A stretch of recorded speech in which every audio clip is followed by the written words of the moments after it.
안녕하십니까, 김상준입니다. 세상을 절대 못 바꾸는 15분 26번째 시즌의 두 번째 강의 20살의 내가 60살의 나에게 입니다. 올해도 반이 시간이 지나갔습니다. 시간은 화살처럼 빨리 흘러가 버립니다. 그럴 때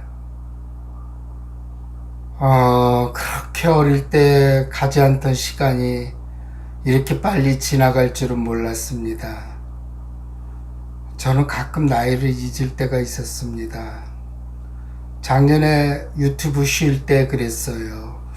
나이가 몇 살이지? 50대 후반은 맞는데.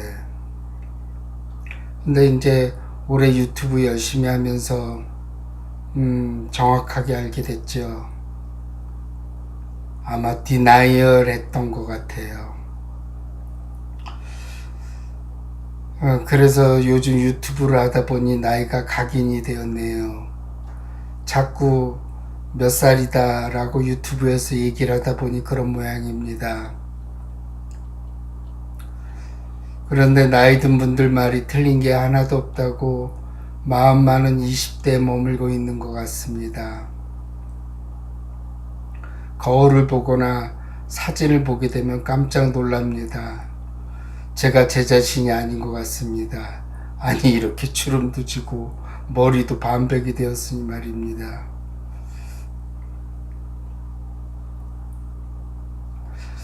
제 채널은 제 일기장 비슷한 거예요. 제 마음대로 그냥 제가 하고 싶은 얘기 하고 싶을 때 또 쓰기도 하고, 또 어떨 때는 도움을 받았다는 얘기를 듣고 쓰기도 하고,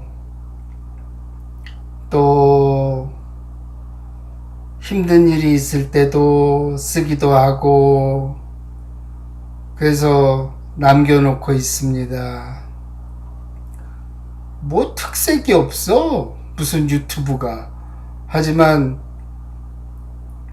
그냥 제 살고 있는 그런 부분들을 하나하나 담고 있다는 그런 생각을 하고 있고, 또 하나는 제가 이것을 유튜브를 통해서 제 마음 공부도 됩니다. 그래서도 하고 있습니다. 그러니까 여러 가지 목적으로 제가 유튜브를 하고 있어요. 사실 제가 누구를 알려주고 가르쳐주고 그럴 정도의 공력은 아니죠. 그렇지만은 그게 도움이 되었다면 다행입니다. 그래서 원고를 쓸 때면 제가 나이 든 분들 말이 틀린 게 없다고 마음만은 20대, 10대 후반에 머물고 있습니다. 그래서 원고를 쓸 때면 20살의 내가 60살의 나에게 편지를 쓰는 것 같은 기분이 들 때도 있습니다. 요즘은 100세 시대이다 보니 20살의 내가 60살의 아직도 철없는 나에게 편지를 쓰는 기분으로 원고를 쓰고 있으니 기분이 묘할 때가 많습니다. 이제 제가 곧 생일이니 이순의 나이가 됩니다. 이순은 환갑이 되기 1년 전에 찾아오는 생일을 뜻하는 한자의 어입니다. 귀가 순해진다는 뜻으로 논어에서 공자가 죽기 전 인생 회고를 하면서 60세에는 귀가 순해서 어떤 말이든 편하게 받아들일 수 있게 되었다라고 말한 것에서 유래되었다고 합니다. 이수는 개뿔 아직도 나한테 기분 안 좋은 소리 하면 속상하고 마음도 흥분되고, 법상 스님은 이런 말 합니다. 그거는 음파에 불과해. 저도 그렇게 생각합니다. 아, 이거는 음파에 불과하다. 여기서 흥분하지 말자. 그렇게 생각합니다. 그래도 화날 때는 화나고, 꽁해질 때는 꽁해지죠. 올해 이수는 우리나라 나이로 60세, 만으로 59세였죠. 환갑 1년 전에 생일입니다. 2020년 올해 현재 63년생에 해당되죠. 토끼띠. 제가 토끼띠예요. 대학 학번은 82학번이 맞습니다. 제대로 들어갔다면. 근데 저는 재수를 해서 83학번이죠. 나이 많은 게 무슨 자랑이라고 나이 얘기만 정말 열심히 했네요. 근데 할 말이 없다 보니 나이 얘기부터 시작해서 하게 되네요. 제가 1977년도에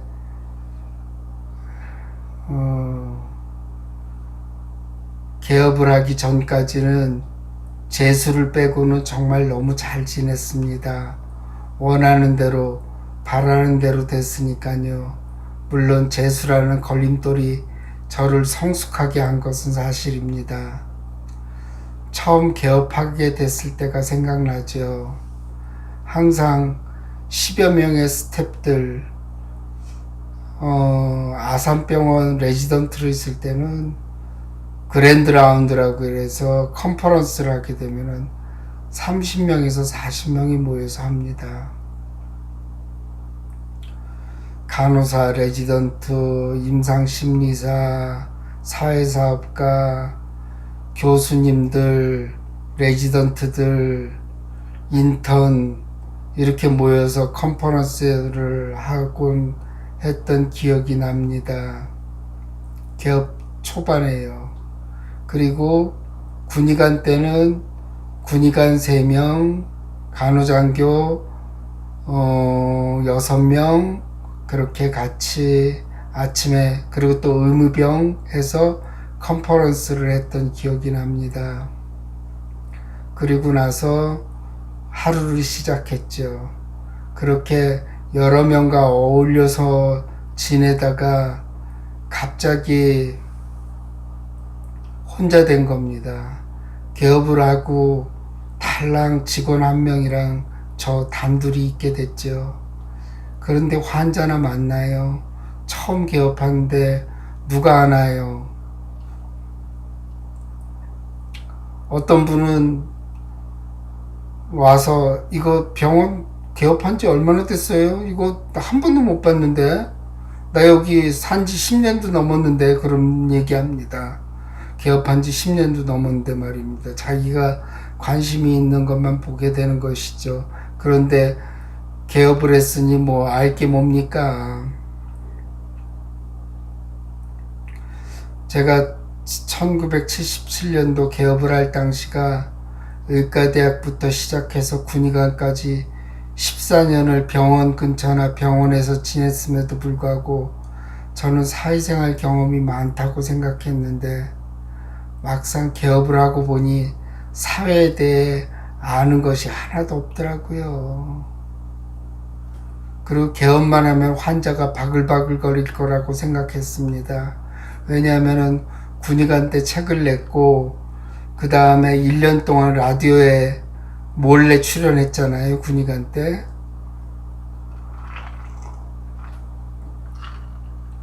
근데 아는 사람 하나도 없더라고요. 그래서 제가 여러 번 말씀드렸죠. 하루에 환자 1명도 안 온 날이 5일이나 됐다고. 그러니까 1명이나 2명 오는 날은 부지기수였습니다. 그러니 그렇게 여러 스태프들이랑 같이 협업을 해서 환자를 보다가 달랑 여직원 한 명이랑 나랑 단둘이 있게 되니 우리에 갇힌 사자 같았습니다. 그리고 제가 원래 개구지거든요. 그러니까 엉덩이가 무겁지 않아서 오래 앉아있지를 못해요. 그래서 사실은 저는 다음 생에는 의사는 별로 하고 싶지 않아요. 그냥 여러 군데를 돌아다니면서 지내고 싶습니다. 그리고 다들 요새 의과대학 가기를 원하고 있는 사람들이 많은데 뭐 사람들 병을 고쳐주니까 좋긴 한데 아주 좋은 직업은 저는 아닌 것 같아요. 왜냐하면은 생로병사를 그냥 맞닥뜨려야 돼요. 그리고 매일 환자들을 보고 70살, 80살 되신 분들이 제대로 걷지도 못하고 병원에 오시기도 하고 그렇게 보면은 제 미래를 보는 것 같아서 그런 거 안 보면은 모르잖아요. 근데 그런 것들을 보게 되죠. 아, 인생이 참 힘들구나. 생로병사 맨날 말로만 강의로만 하지만 저는 체험을 하잖아요. 맨날 보면서. 그리고 희귀병에 시달리고 또 어떤 사람은 조현병으로 어린 시절부터 평생을 환청에 시달리는 환자들을 보면 저 사람은 도대체 왜 저렇게 인생을 살아야 되나 하는 안타까운 마음도 들고 그래서 안 좋은 인생에서 보지 말아야 될 부분들을 자주 보게 되니까 그런 것들이 떠올라서 저는 좋은 직업은 별로 아니라고 생각해요. 저는 다음 생에는 의사 말고 다른 거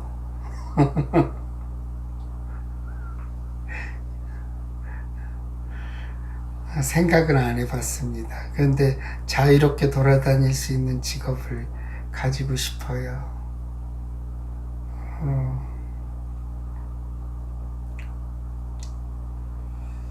지금은 이제 환자도 늘고 25년 됐으니까요. 개업한 지 올해로 25년이에요. 25년이라니 믿어지지가 않습니다. 그래서 이제 환자도 늘고 직원도 3명 정도 되고 적적하지는 않습니다. 하지만 여러 명과 어울려 병원 생활을 했던 때가 엊그제였는데 또 직원 한 명과 달랑 둘이서 서로 각자 공간에서 혼자 하루 종일 지내던 기억이 납니다. 사실은 군의관을 마치고 저는 정신과 전문병원에 취직을 하려고 그랬어요. 근데 그 해에 하필 서울과 경기도 지역에 자리가 없었어요. 그런 때가 있어요. 그런데 그때 아버님이 아프기 시작하고 어머님은 한 번씩 크게 아프기 때문에 서울을 떠날 수가 없었어요. 그래서 하는 수 없이 서울과 경기도 지역의 병원만 찾아다니게 되었는데 자리가 없어서 개업을 하게 된 겁니다.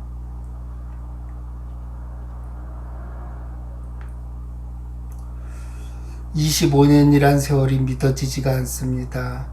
어떻게 그렇게 세월이 흘렀는지 상상도 못할 정도입니다. 하지만 세월은 빠르고 마음은 그대로이니 이렇게 오늘도 20살의 제가 60살의 저에게 편지를 쓰고 있습니다.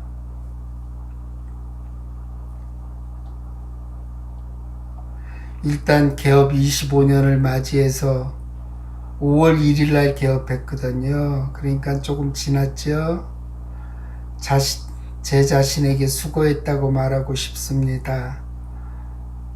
25년 동안 어느 누가 아무런 문제 없이 살 수 있을까요?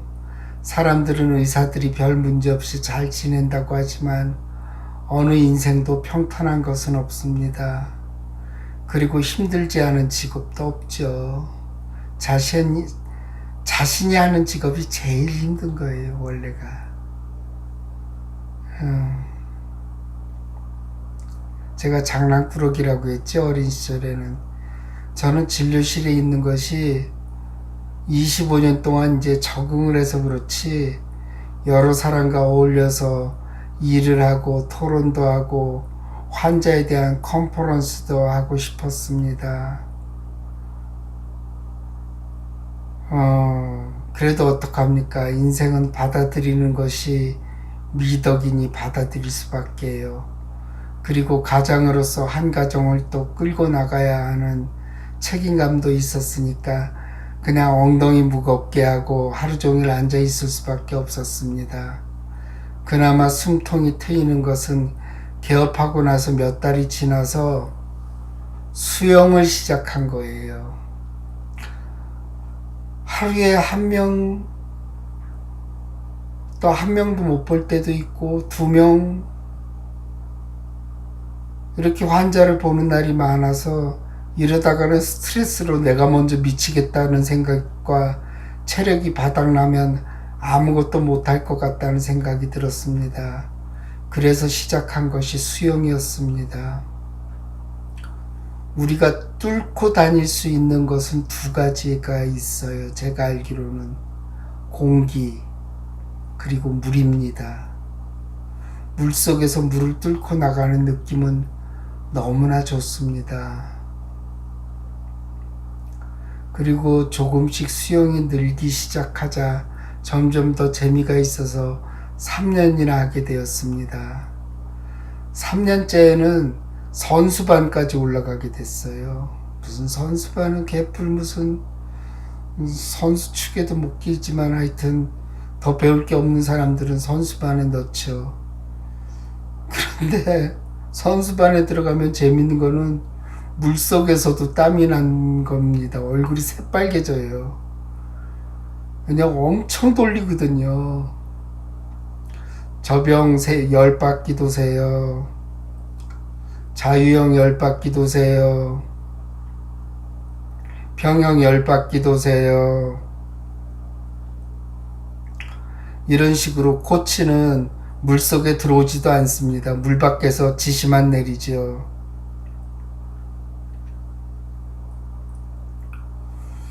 그리고 조금씩 수영이 늘게 되자 점점 더 재미가 있어졌습니다.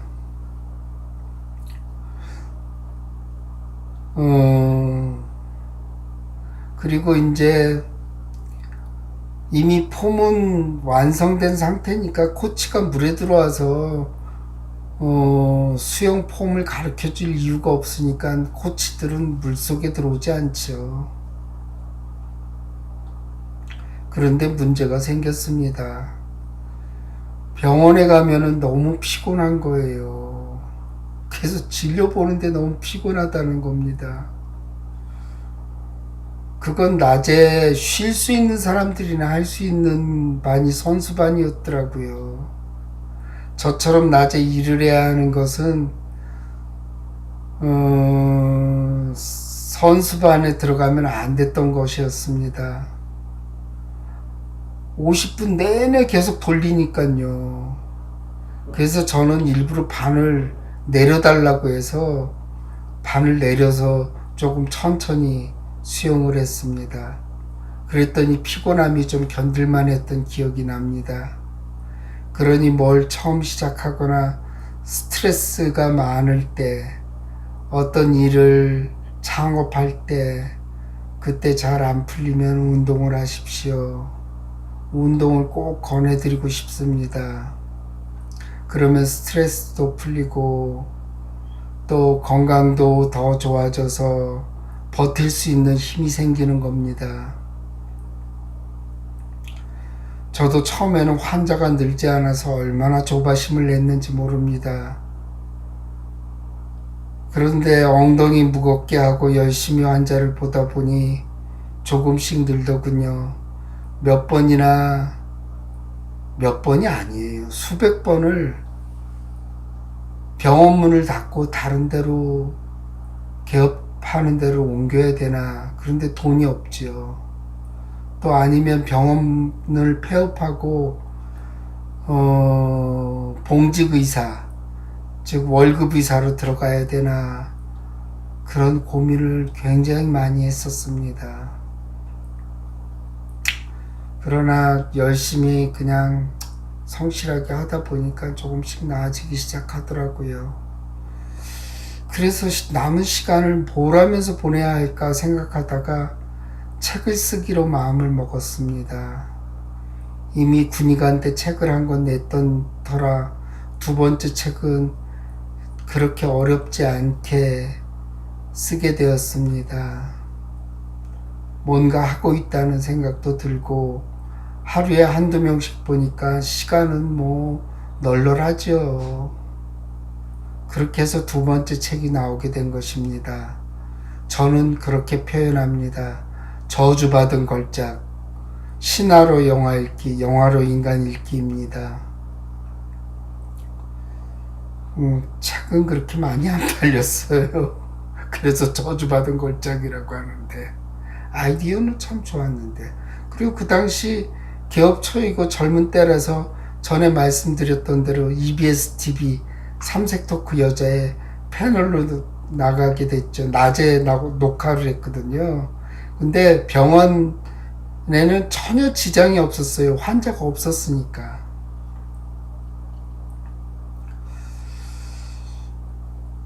그리고 병원에 남아서 책을 썼죠. 낮에도 쓰고 밤에도 쓰고. 그런데 혼자 밥을 먹기가 싫었어요. 그래서 도시락을 싸가거나 아니면 병원에 버너를 갖다 놓고 라면을 끓여 먹고 책을 쓰기도 했습니다. 주로 라면을 끓여 먹었죠. 내가 무슨 임춘의 옛날 육상 선수였나 봐. 라면 먹으면서 책 쓰고.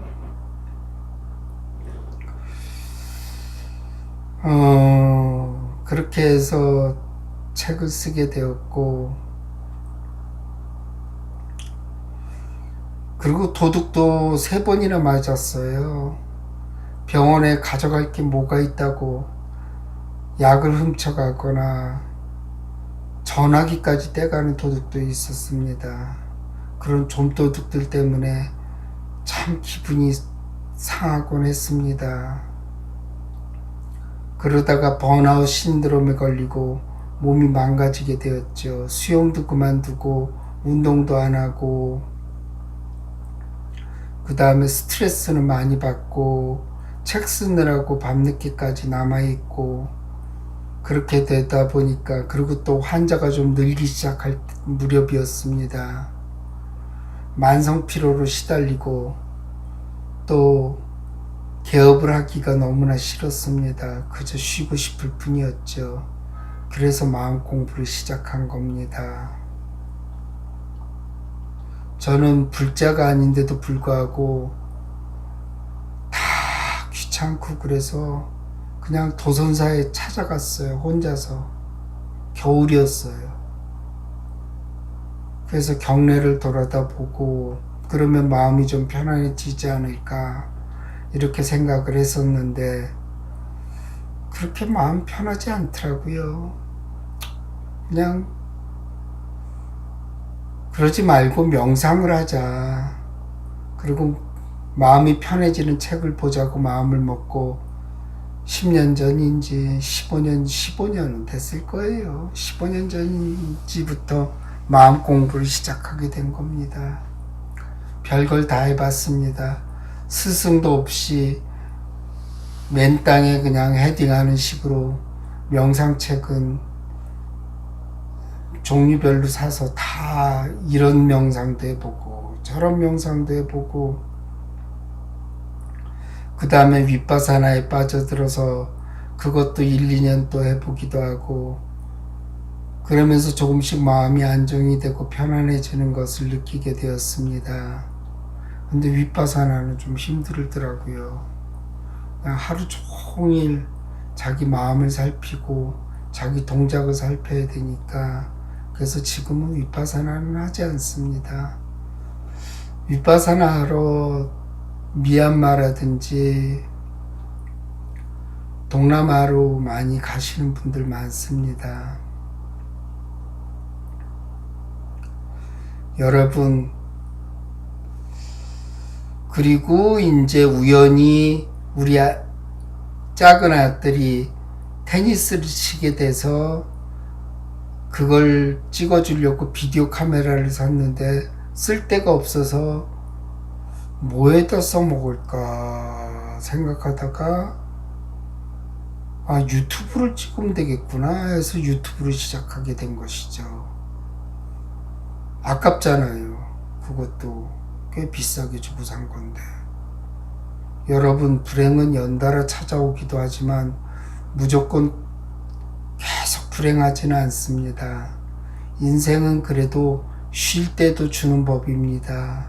그때 푹 쉬고 그때 더 마음 공부도 많이 하시고 마음도 추스리기 바랍니다. 제가 오늘 제가 주는 편지는 어느 직업도 어느 인생도 쉽지는 않다는 것입니다. 그런데 남들은 너무 잘 지내고 있다고 착각을 하고 살아갑니다. 자신만이 제일 불행하고 남들의 인생은 순탄하게 흘러가고 있다고 여깁니다. 그렇지 않습니다.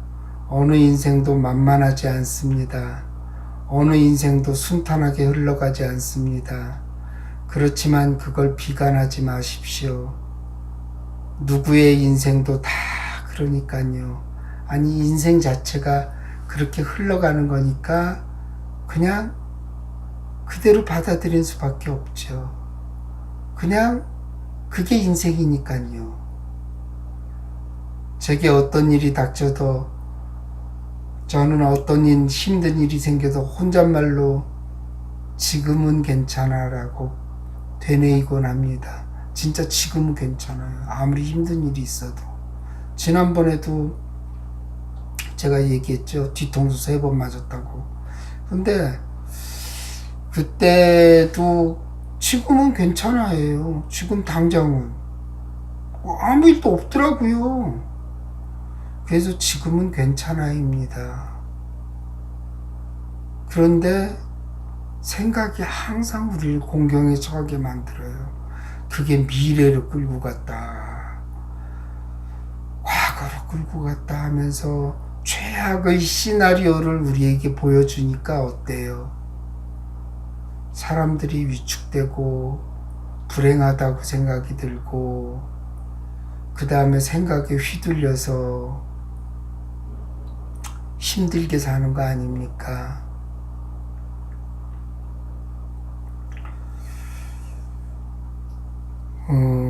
그래서 생각은 우리를 일상에서 살게도 하지만 또 우리 일상을 방해하는 요인입니다. 여러분, 어제 그제 그런 생각을 했더랬습니다. 그냥 조금 제가 강의하는 게 마음 공부를 한 사람의 넋두리 정도로 이 강의를 들으셨으면 합니다.